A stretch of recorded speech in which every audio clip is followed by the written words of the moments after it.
So just read Vault of Spiders. This book sucked. And it's not like in a cringy NPC way or anything. It just sucked. That's the best way I can describe it. We'll go through it a little bit. So this thing is a little bit different. This is not...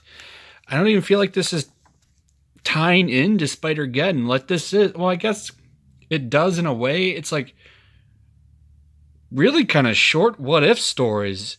These people aren't in the main book or anything. It's... So you have like 4 or 5 stories here, all different teams. You go and you see the Master Weaver here putting together some like he's looking for soldiers for the Inheritors War, which doesn't make sense because he didn't really know about them until issue 1, where things popped off, but now he's talking about leading an army, and he died in issue 2. I don't get what's going on here. It's like they're setting him up as the Watcher. And then it just shoots into the first story, which I just could not get down with his Archie art. This was gunslinging Peter Parker. The horse wears a mask. Why does the horse wear a mask? Or people are going to not recognize the horse after you take the mask off? I don't... So, I was just bored with this. This was boring. The Web Slinger. I was bored with this story. It's just pretty much about a Spider-Man who's in the Old West and gets his powers from a snake oil salesman who's also Morbius. It was really boring. I didn't like it. I'll check out the next one now. This one was okay. So this is about the Spider-Man from Japan. If you didn't know, he was also in the Spider-Verse book. But this is the Japanese Spider-Man. He was kind of like Power Rangers. If you see here, he has a giant robot. Now what they're doing like art-wise here is they're making it like manga, which I guess is fine. I think it would have been better if it was colored, because it wasn't a manga. It was a live action show, but it's fine. The story is just boring. It's just too short. It's just not... These guys are trying to do manga, and it's not working. They should have farmed it out to people in Japan who actually do manga, and it maybe would have been a little bit better. I think the character works better when he pops up in the main story, not like in this fashion. Like, it was fun how he was in Spider-Verse. Like, he was used very well and effectively. It was fun.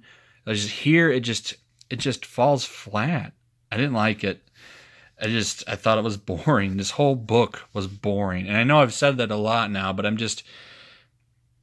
the stories are just either just make no sense, or they're just like forced fun. This one was okay. I didn't like it that much. So then the next one is pretty much Spider-Man in the Matrix, except it's a Spider-Woman. And she gets her powers when she goes into, I guess, the Matrix, or a version of it. And for some reason, when you go into so it's weird. It's an online world, right? But you don't have... It's pretty much the same as the normal world for everybody else. But for some reason, she has superpowers when she's online. Nobody else does. What's the point of going online if you can't have any powers and you're just living a normal life? And what does it matter if he steals in the Matrix? Especially when you know it's the Matrix. It's just like Ready Player One, except nobody has powers but her. I don't get it. That was the whole thing. It doesn't make much sense. And that's the problem with telling, a story when you only get 5 pages to do it. But I didn't care. And this book's like $5 too. So they're charging you $1 more for a bunch of short stories that are boring. And then the last one, which is like Savage Spider-Man. He's fighting a hunter, poacher, William Fisk. It's not really that political. It's okay. This one was actually alright. It's not horrible, but I think I would have rather had the book been more about this dude, to be honest. This one had some good art. Story was okay.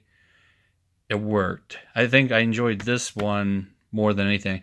I would have liked I think they should have done it like this. They should have done this book and the giant robot Japanese Spider-Man should have been 2 stories in this book if that's what they want to do, and they could have done it as an extra large. I would have liked the book a lot better than if they had done it that way. If they had gone that route, I think it would have been a better choice, like artistically or whatever. But, you know, the book's already done. I don't recommend it. In fact, I give this a 1 out of 5. It's pretty terrible. Not worth $5. Not fun at all. I was bored the whole time I was reading it. And if this is how the rest of these are going to go. So if you want to follow this series and you're looking for something to cut out Vault of Spiders. Cut it out. Not needed. It's terrible. Anyway, like, subscribe, leave a comment. Let me know what you thought about this review. Let me know what you thought about this book if you read it. Looking forward to Spider-Side's paragraph to why he liked the book. I'm sure you liked it, man, didn't you? And make sure you hit that notification bell, subscribe, all that fun stuff. Check out my Patreon. Check out my Twitch. Check out the Discord, all that fun stuff. And I'll see you guys on the next one. Peace.